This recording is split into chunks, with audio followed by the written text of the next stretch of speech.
wabarakatuh. Selamat pagi Sobat Adiaksa dimanapun berada. Kembali lagi pada podcast Adiaksa Kejaksaan Negeri Kabupaten Bekasi. Kembali lagi bersama saya, Evi Putri Swadari, dan rekan saya Jefferson Hakim. Yeay. Nah, Evi, ini hari ini kita kedatangan tamu istimewa, Man of the Year, The one and only, satu-satunya di Cikarang, Ya. tidak ada yang menggantikan. Tidak ada duanya. Satu-satunya Kasih Pertimbangan Hukum Kejaksaan Negeri Kabupaten Bekasi. Nah, ini kita kasih perkenalan diri dulu kali untuk narasumber ya. Bisa perkenalkan diri, Pak. Saya manggilnya apa ini? Pak atau Mas? Mas aja lah. Gus? Mas aja. Pak Enggak, Haji? Oh, Mas enggak. aja, Mas. Oh, Mas oke. aja. Oke, mungkin nama saya Krisna Lintang Satrio Nugroho. Kebetulan jabatan saya ini adalah Kepala Subseksi Pertimbangan Hukum pada bidang Perdata dan Tata Usaha Negara Kabupaten Bekasi. Wow. Itu di bidang perdata dan tata usaha negara ya? Iya. Ada di kejaksaan bidang perdata itu, Pak? Oh, ada. Itu ada dan cuman ada satu-satunya di tingkat APH selain pengadilan ya, yang ada bidang Perdata dan Tata Usaha Negara.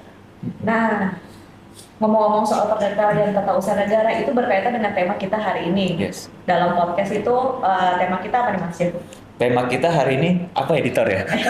Kontribusi dan peran aktif Jaksa Pengacara Negara Kejaksaan Negeri Kabupaten Bekasi. Yes. Nah, jadi pasti Sobat Adiaksa bingung nih, apa sih ini Jaksa Pengacara Negara, Jaksa Pengacara Negeri JPN, terus bedanya sama jaksa apa? Iya. Yang bisa di pengadilan itu jaksa atau jaksa pengacara negara. Iya. Nah, pada pagi hari ini kita akan dijelaskan lebih detail sama Kasubsi Pertimbangan Hukum, ini singkatannya Kasubsi Timkum ya. Iya, Pak Subsi. Tapi kita panggil Mas Krisna aja lah biar lebih Akrab. akrab. Atau mau dipanggil Pak Kasubsi? Enggak, Mas Krisna. Oh, Mas Krisna aja. Atau ini Kak Evi ya, saya udah dari tadi tuh udah mau bertanya nih sama Gus ini. Ini kenapa sih pakai bajunya kok warna biru? Padahal kan jaksa itu identik kalau nggak pakai toga hitam atau pakai baju yang warna coklat yang ada pangkatnya, yang ada pin-pinnya. Sebenarnya kok baju warna biru itu emang kejaksaan ya Pak ya? Nah, ini adalah seragam dinas bagi Jaksa Pengacara Negara di seluruh Indonesia. Jadi kami ada seragam dinas, yaitu di hari Senin sama Rabu itu menggunakan atasan putih, bawahan hitam, sedangkan kalau untuk hari Selasa Kamis kita menggunakan atasan biru, bawahan hitam. Jadi ini memang benar-benar bukan saya lagi dinas luar, tapi memang seragam dinas JPN itu memang seperti ini. Jadi ini seragam dinasnya ya. Enggak. Nah, mungkin Mas Krisna bisa jelasin dulu deh. Yes. Apa sih sebenarnya jaksa pengacara negara? Beda nggak sih dengan jaksa yang tadi Mas Jeff bilang ya, terkait jaksa yang pakai toga, seragam coklat? Coba dijelaskan ke Sobat Adiaksa. Nah, mungkin dari singkatan aja sudah beda, dari penjelasan juga beda pastinya. Kalau JPU kan jaksa penuntut umum, pasti yang dipikir orang adalah melakukan penuntutan, yaitu di bidang tindak pidana umum ataupun tindak pidana khusus. Nah, bedanya dengan JPN adalah jaksa pengacara negara. Otomatis berarti kita mewakili negara, pengacara yang dipunyai oleh negara. Oke. Nah, di sini, tapi apa aja yang bisa diwakili oleh JPN ya dalam hal ini? Tentunya negara Indonesia, baik pemerintahan pusat ataupun pemerintahan daerah.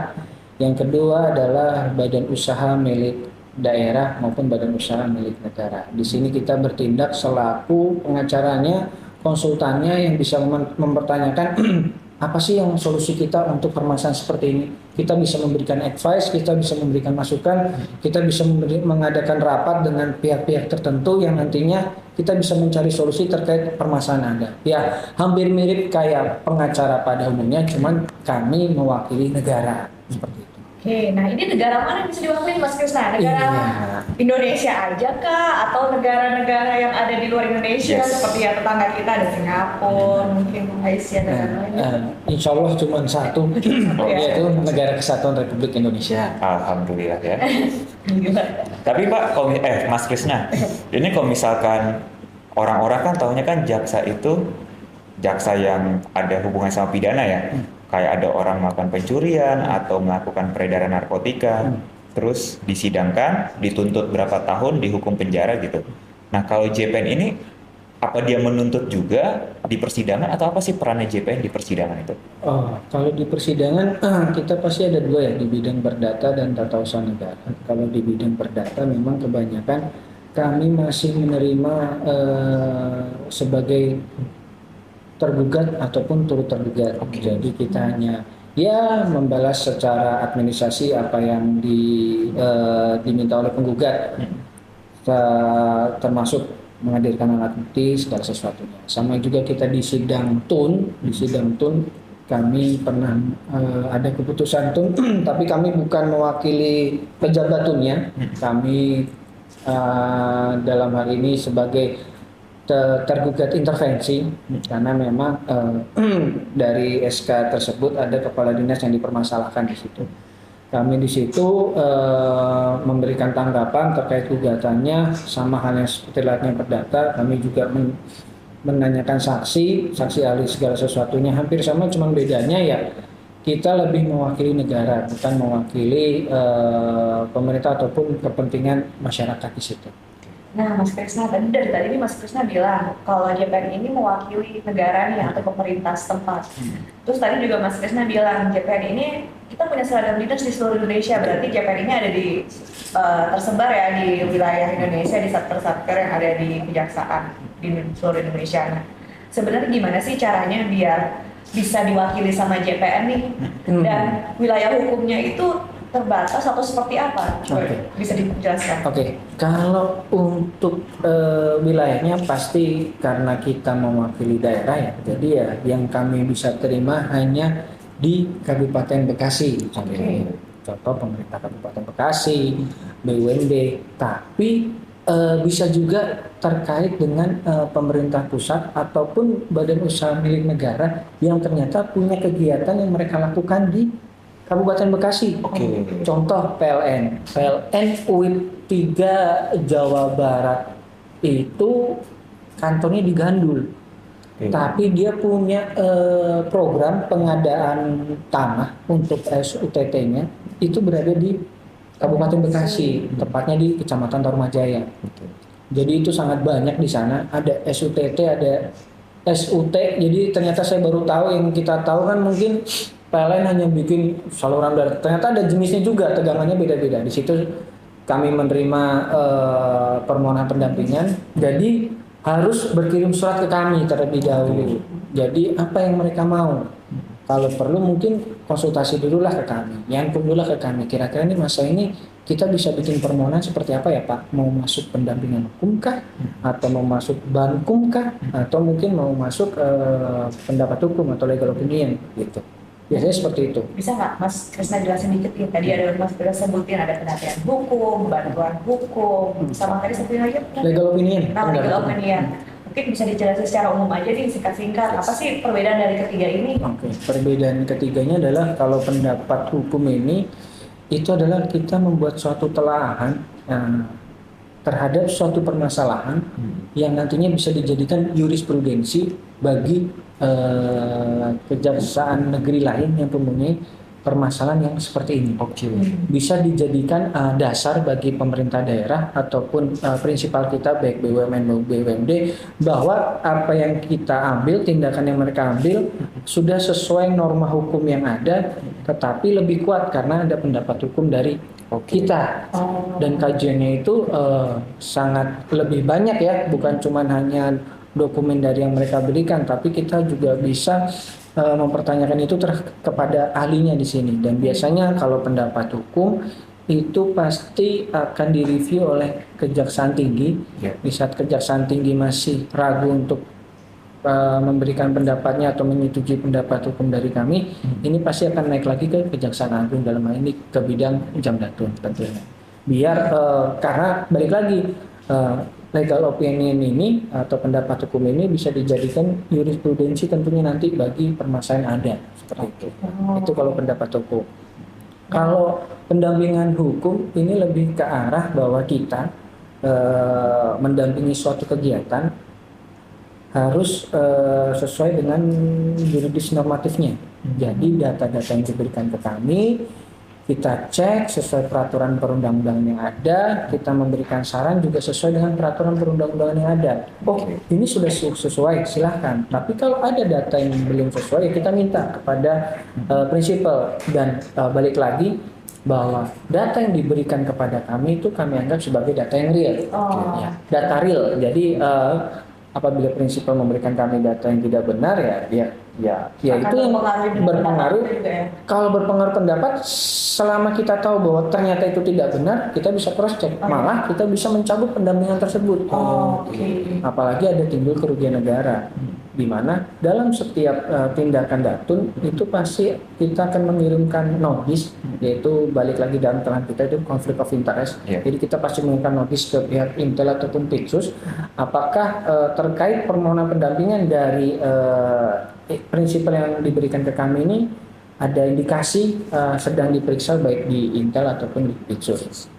Nah, itulah yang menyebabkan pendampingan hukum ini sebenarnya menjadi tugas yang sentral bagi Datun melihat juris normatifnya. Jadi kita memang harus belajar terus terkait peraturan perundang-undangannya. Sesuai nggak sih ini? Boleh nggak sih ini dilakukan? Kira-kira kalau ada masalah, saran apa nih kita bisa memberikan? Nah, di sini kita sebagai advisor, jadi saran, kita memberikan saran. Kalau memang saran kita diikuti, alhamdulillah. Tapi kalau tidak diikuti dan itu, ya balik lagi, bisa menyebabkan kerugian negara, kita bisa menyambut pendampingan.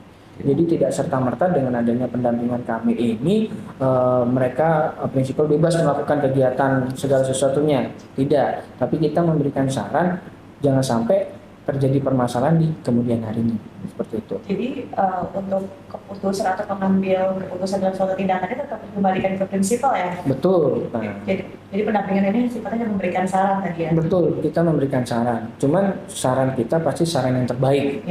Kenapa yang terbaik? Karena kita pasti melihat sesuai dengan peraturan perundang-undangan yang ada. Nggak mungkin kita memberikan saran yang terburuk, karena kita aja jasa pengacara negara. Kita harus mewakili negara dengan baik, dan apalagi yang dipunya negara ini ya hanya di kejaksaan terkait hal itu. Tadi kan Mas Krisna baru dua nih yang disebutin nih, baru pendampingan hukum sama pendapat hukum. Satu lagi tadi ada bantuan hukum ya. Nah, bantuan hukum tuh kayak gimana sih? Nah, bantuan hukum ini sebenarnya produk hukum yang sangat menjanjikan bagi daerah ataupun bagi BUMD ataupun BUMN. Kenapa? Karena Bankum ini ada dua, Bankum litigasi dan non litigasi. Nah, kalau Bankum litigasi pasti berhubungan dengan persidangan yang ada. Contoh, kita melakukan sidang perdata dan tata usaha negara yang notabene alhamdulillah dalam setiap gugatan perdata dan ataupun gugatan pun pasti ada permintaan pembayaran kerugian imaterial dan material lah di situ. Disitulah berarti kita bisa menyelamatkan keuangan negara kalau kita menang. Apa yang dituntut mereka ternyata tidak dikabulkan oleh pengadilan, otomatis kita sudah menyelamatkan keuangan negara. Kalau yang Bankum non litigasi ini adalah layaknya kita melakukan negosiasi, kita panggil para pihak. Nah, contohnya mungkin, contohnya simpelnya dari Bapenda. Bapenda kan ada penagihan mungkin terkait PBB ya, pajak bumi bangunan. Mereka memberikan SK kepada kami. Nah, disitulah kami bernegosiasi terhadap NOP yang menunggak pembayaran. Alhamdulillah sesuai data nih yang saya bawa kebetulan. Gimana datanya? Di HP. Oh gitu ya. Saya sampai lihat. Nah, kalau pemulihan piutang kita dari Bankum non litigasi untuk Bapenda sampai saat podcast ini dibuat itu adalah 18.400.146.091 rupiah. Ya, ini ada lagi dari BPJS Tenaga Kerjaan, itu kita ada pemulihan piutang sebesar 11.056.977.824 rupiah. Dan ini sebenarnya ada lagi kegiatan yang kita lakukan Bankum non litigasi terhadap bank BRI cabang Tambun dan cabang Cikarang. Tapi memang karena baru pemanggilan, jadi belum ada update-nya nih terkait Oke. pemulihan piutangnya. Insya Allah mungkin di Desember pasti nanti kita akan laporkan secara berjenjang baik ke Boy Kajari, Kajati dan Kejagung tentunya. Keren juga dia Keren JPN. juga. Rekan-rekan JPN. JPN. Pengembaliannya cukup tinggi. Ini tadi kita lupa kasih tahu sama Mas Krisna Apa sebenarnya. tuh? Bahwa tadi baru disampaikan nih prestasi khususnya di bidang prestasi kerja di Kabupaten Bekasi, khususnya teman-teman dari Jaksa Pengacara Negara, dan prestasi yang tadi Mas Krisna sebutkan itu ditonton lebih dari 2 juta. 2 juta penduduk Kabupaten Bekasi yang terlintas dari Tambun sampai Cikarang, dari Muara Gembong sampai Cibarusa. Tarumajaya nggak? Tarumajaya masuk. Ada apa di Tarumajaya, Pak? Itu tempatnya jauh banget soalnya. Oh gitu. Saya Tapi pernah. oh jauh ya? Jauh banget Kalau tuh. nggak salah juga baru menerima penghargaan kan, Jep? Oh iya. Terkait kinerja JPN ini dari Bapenda ya? Iya, betul sekali. Memang kami kebetulan kemarin dari Bapenda ini sempat curhat, Mas ini ada tunggakan, tapi yang nunggak Bapenda dari pajak ini nih BUMN Mas. Saya tanya, siapa memang? Jasa Marga yang Jalan Layang. Oh gitu. Berani Mas? Ya berani aja kalau memang tempatnya di sini. Kan nggak salah kita. Misalnya. Akhirnya kita panggil, ya alhamdulillah kita panggil sekali, dalam waktu seminggu mereka langsung bayar. Alhamdulillah. Nah, dari tadi nih Mas Krisna bilang nih, JPN ini mewakili negara nih, pemerintah pusat, Yes. pemerintah daerah. Nah, kalau untuk tugas dan kewenangan JPN ini ada juga nggak sih yang menyentuh ke masyarakat nih? Oh iya, tentu ada. Kita ada Yankum namanya, Yanko. pelayanan hukum gratis. Jadi bagi masyarakat yang ingin mempertanyakan permasalahan hukum yang ada, silakan datang ke kantor kami. Dalam hal ini ke Kejaksaan Negeri Kabupaten Bekasi. Nanti dia diarahkan ke PTSP. Nanti akan bertemu salah satu dari JPN, baik saya, baik Asusi Perdata dan Tata Usaha Negara ataupun para JPN lain, untuk kita memberikan saran yang terbaik bagi permasalahan hukum yang dihadapi. Sebenarnya ada juga secara online lewat Halo JPN. Di situ bisa admin kita ada, jadi bisa mengecek pertanyaan. Biasanya sih kadang kalau memang kita nggak terima secara langsung, biasanya dari online itu kita dapat mempertanyakan permasalahan itu. Biasanya ya karena di bidang perdata ya. Kadang juga ada yang nanya permasalahan pidana, ya kita jawab aja secara garis besarnya saja, karena baliknya Yankum ini kan bukan hanya sebatas terkait dengan perdata dan tata usaha negara, tidak, tapi terkait semuanya. Jadi masyarakat boleh menanyakan permasalahan hukum yang mereka hadapi kepada kami. Misalkan nih Mas Krisna, ini kan Gen Z zaman sekarang ini kan generasi yang rapuh gitu ya. Terus tiba-tiba dia datang nih, atau dia ngetik dari Halo JPN, dibilang Bapak Ibu Jaksa, saya habis beliin pacar saya ini HP, terus habis itu saya putus, saya minta uang saya dikembaliin, bisa gitu nanya ke Jaksa Pengacara Negara tuh? Kebetulan kan belum pernah. Belum pernah. Cuman kalau mau nanya ya nggak apa-apa. Walaupun konteksnya itu hubungan pribadi ya.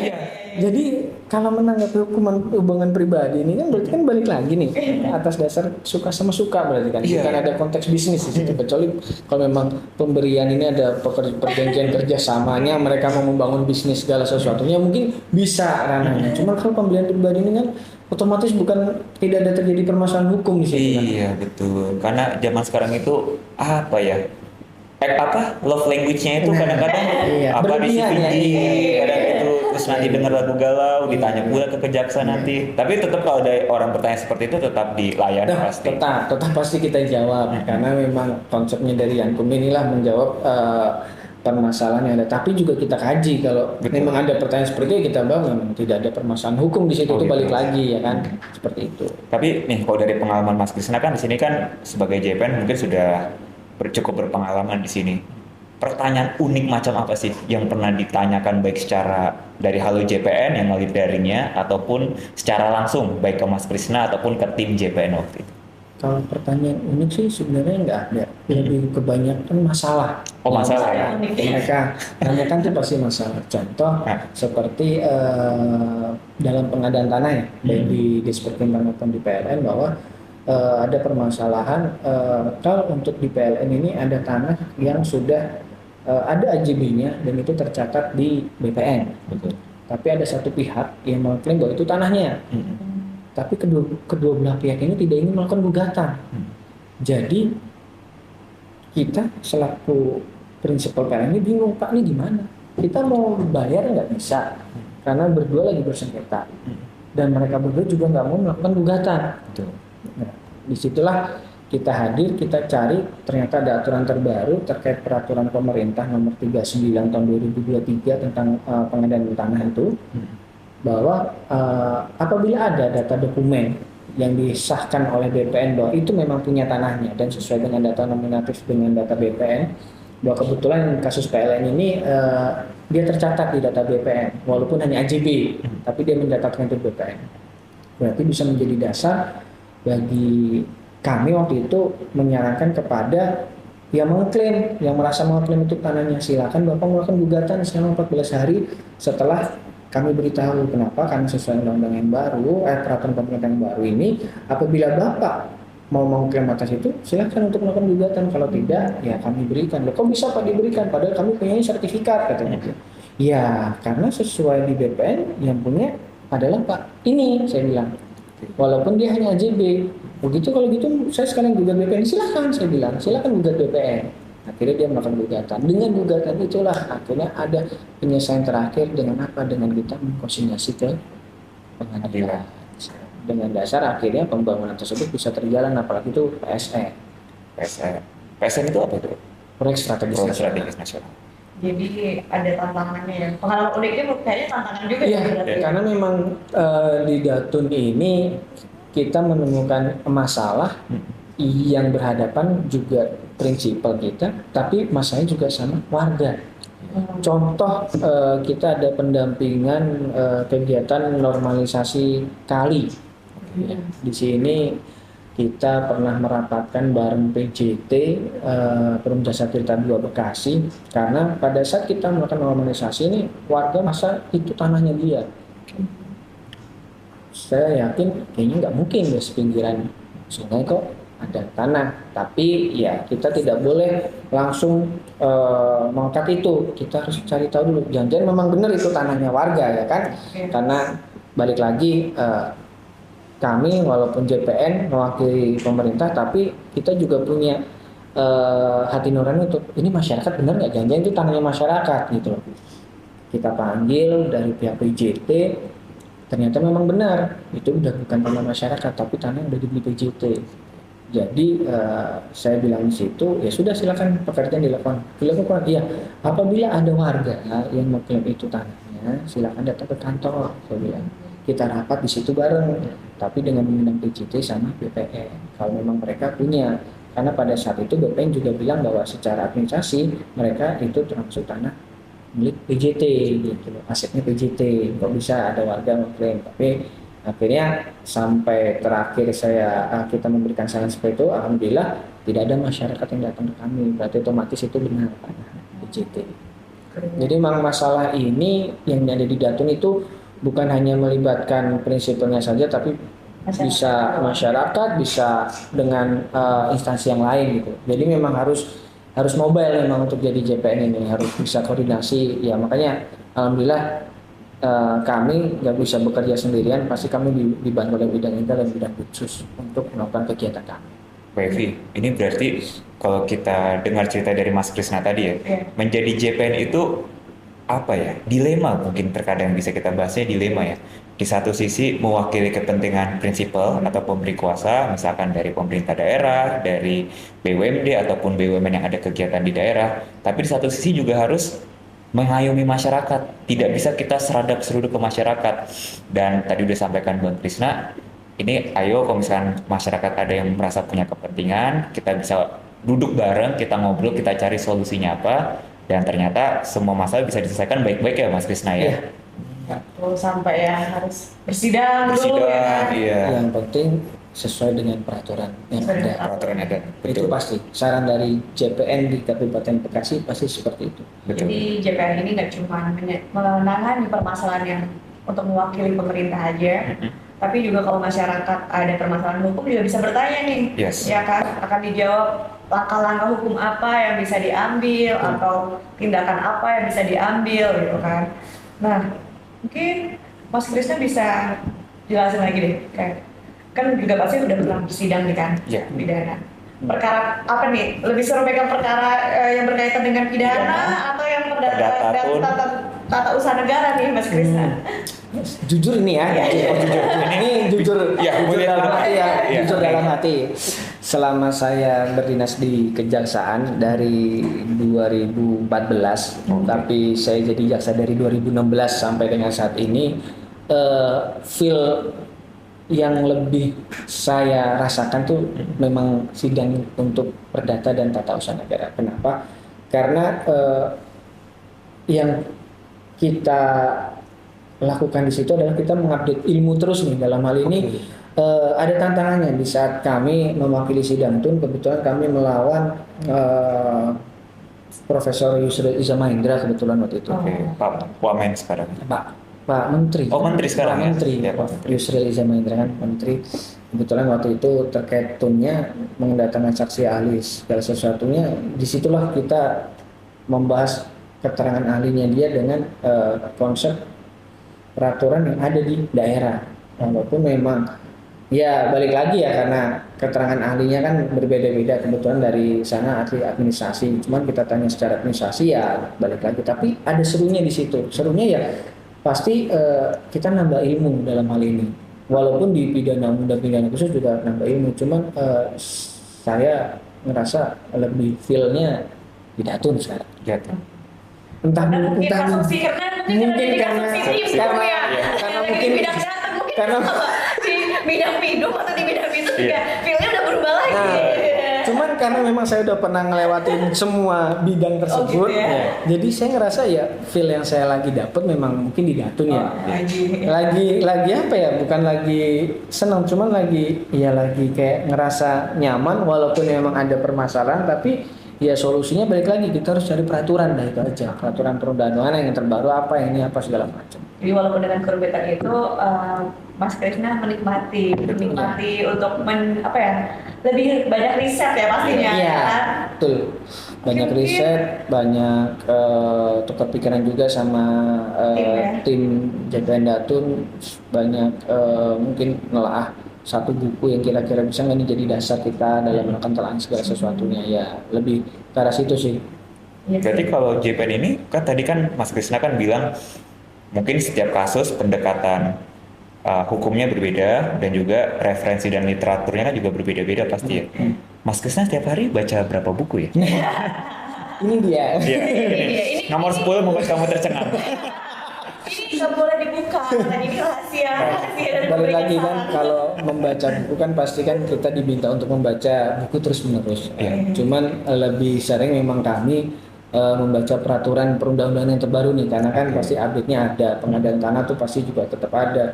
Apabila memang dari undang-undang pasti turun ke peraturan pemerintah, dari peraturan pemerintah bisa turun lagi di perkanan BPN untuk petunjuk teknis segala sesuatu. Jadi memang kita carinya runtut nih biar enak dalam menelaah. Soalnya mungkin bedanya dengan pidana umum kan, untuk peraturan perundangannya nggak yang selalu update. Iya. Betul. Maksudnya udah sekian lama itu ya nggak terlalu, perkembangannya nggak terlalu signifikan, nggak kayak perdata dan tutur ya Mas Krisna ya, yang mungkin tiap tahun ada aja perubahan Ya. aturan ya kan. Betul. Itu mungkin tantangannya, jadi merasa seru nih menjadi JPR nih. Nah, Dan sebagai juga, jaksa Mbak pasti Evi. udah mulai paham ya apa sih tadi JPU, apa sih Iya. JPR, tugasnya apa, perannya apa, kontribusinya apa, gimana tuh Mas Dev? Nah, sebenarnya kalau kita lihat tadi yang disampaikan Mas Krisna, ini peran JPN, khususnya Jaksa Pengacara Negara di Kejaksaan Negeri Kabupaten Bekasi ini juga dalam rangka mendukung tugas pemerintah pusat juga maupun tugas pelaksanaan di pemerintahan daerah. Namun juga tetap dalam rangka pelayanan kepada masyarakat juga. Iya. Jadi ini semua aspek berhasil dipegang nih sama JPN. Iya. Dan yang selalu ditekankan sama Mas Krisna adalah dijalankan sesuai ketentuan peraturan perundang-undangan yang berlaku. Nah, ini udah mau di tahap-tahap akhir nih berarti nih kan. Berarti ada closing statement. Ada ya. closing statement nih. Sama nanti pantunnya juga Pak. sekalian. Nggak mau pantun udah lost dari podcast sama ya. Nggak nyiapin pantun ya. Iya. Jadi saya aja nanti pantunnya. Bisa langsung aja nih closing statement nih selaku JPN di Kabupaten Kabupaten Bekasi. Bekasi.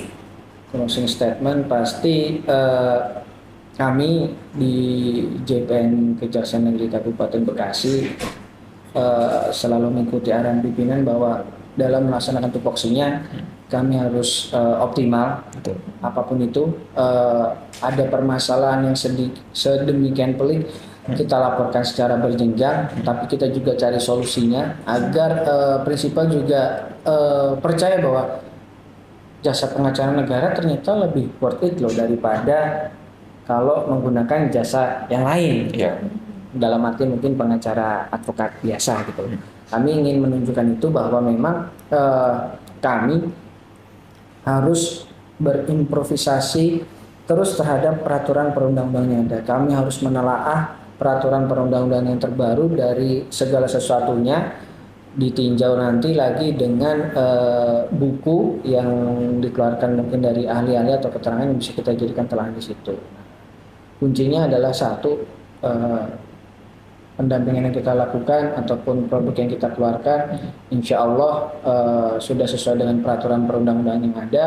Kita memberikan saran pasti yang terbaik bagi para prinsipal. Kita tidak ingin pekerjaan kami tentunya menjadi batu sandungan bagi semua prinsipal. Dalam hal ini apa yang kami berikan, apa yang kita keluarkan produknya, saya yakin itu adalah yang terbaik dan menjadi pegangan bagi kegiatan tersebut. Oke. Nah, jadi tadi pada intinya Mas Krisna menyampaikan negara itu memberikan kita kejaksaan kewenangan ya untuk mewakili negara atau pemerintah pusat maupun pemerintah daerah untuk beracara baik di luar maupun di dalam pengadilan ya Mas Krisna. Betul. Jadi ketika sudah ada kewenangan yang diberikan kepada jaksa selaku JPN, kenapa tidak dimanfaatkan gitu ya Mas Krisna ya? Betul. Kan sama-sama negara gitu kan. Betul. Nah mungkin kamu udah nggak sabar ya Mas Jeff ya? Aku sekarang mau bertanya satu hal. Oh, mau bertanya gitu? Mau bertanya. Tutup dengan pantun? Enggak. Habis itu baru ke pantun. Oke, boleh lah. Satu pertanyaan masih boleh nggak nih Mas Krisna? Boleh. Masih boleh ya. Pertanyaan Kalau terakhir nih ya. di JPN itu ada kayak slogannya gitu nggak sih? Atau apa cheers up-nya kayak JPN yes yes yes. Belum ada ya. Oh belum ada ya. Selama saya dinas di sini belum ada. Cuman pesan dari Bu Kasidatun, apapun yang kita lakukan kita harus optimal membantu prinsipal. Jadi kita jangan pernah malas bertanya terkait data. Yang jelas selama kita diberi tugas dari prinsipal, kita harus melaksanakan tugas itu dengan sebaik-baiknya. Oke. Apapun itu. Jadi slogannya ya optimalisasi pekerjaan demi menunjang kinerja kejaksaan di bidang datun di Kejaksaan Negeri Kabupaten Cikarang. Baik, mantap nih ya. Ya. Mas Krisna udah nggak sabar dengar pantun dari saya. Sebetulnya iya seperti itu. Oke. Jadi Jadi sebelum pantun gini dulu, Oke. kita harus ucapin makasih dulu nih oke betul. ke Mas Krisna selaku Konsulsi Timkum Kejaksaan Negeri Kabupaten Bekasi sudah memberikan pengetahuan ya bagi Sobat Adiaksa terkait JPN, tupoksi JPN, terus perannya, kontribusi di wilayah Kabupaten Bekasi nih tadi ada pendampingan ke PLN ya, Bakim juga, terus ada bantuan hukum non litigasi, jadi udah meningkatkan pendapatan daerah juga ya kan untuk tujuannya pun pembangunan daerah Kabupaten Bekasi ya kan.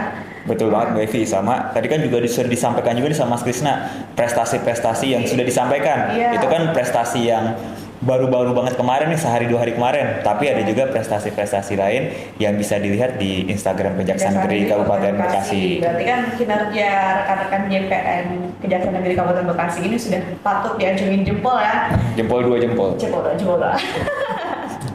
Oke, langsung ke pantun. Oke, pantun ini sudah mendarah daging di podcast ini. Pak. Iya, nggak ada pantun yang lain. Udah nggak ada pantun yang lain. Nggak ada pantun yang lain. Nggak kreatif berarti ya? Bukan nggak kreatif, supaya menjadi hak cipta di sini. Slogannya. Slogan. Slogan. Mungkin kita bisa ke sini ya untuk Oke. itu. Putri Titian Aura Kasih, cukup sekian dan terima kasih. Sampai bertemu lagi Sobat Adiaksa pada podcast-podcast Selanjutnya, selanjutnya. bye-bye.